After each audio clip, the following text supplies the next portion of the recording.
Hi guys, welcome back to my YouTube channel Tech Developer. And if you are new to my channel, I request you kindly subscribe my channel and press the bell icon. And if you are already a subscriber, I really welcome you back. And please make sure you have already pressed the bell icon so that you can get the latest video notification.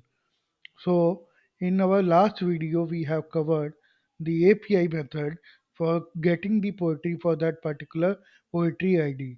But in this video, we will write the API method for getting the all poetries without any particular ID. So let's get started. So first of all, we have to check that we have to check what will be the response type for our API. So I already told you in my last videos that whatever will be the return type of the poetry services method, that will be the same return type for our controller method. So we are creating the API for this particular get method. So the return type for that is API response GTO of type list and of type poetry DTO. So let's go back to the controller and now let's write the controller method. So the public, the response entity, because the API's response will be returned in the response entity, which will also get the status of the response or the and the value or the body that you want to return in the response. Okay, so let me paste that.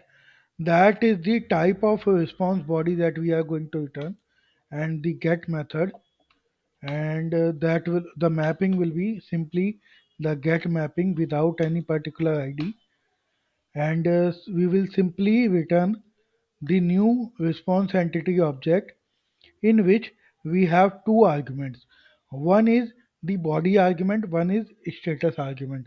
The first one is the body argument in which we will pass that particular poetry service interface method, that because it's simply returning us the same type of the body that we want to return.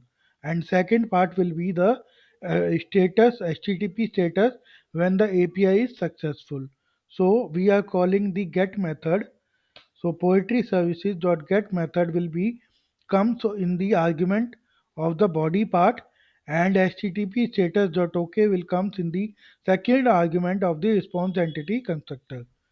So I hope this video clearly you that how we are able to write the API for getting all the poetry list from this particular API. So thank you for watching my video guys. Please subscribe my channel if you are new and don't forget to press the bell icon. Bye for now. Take care.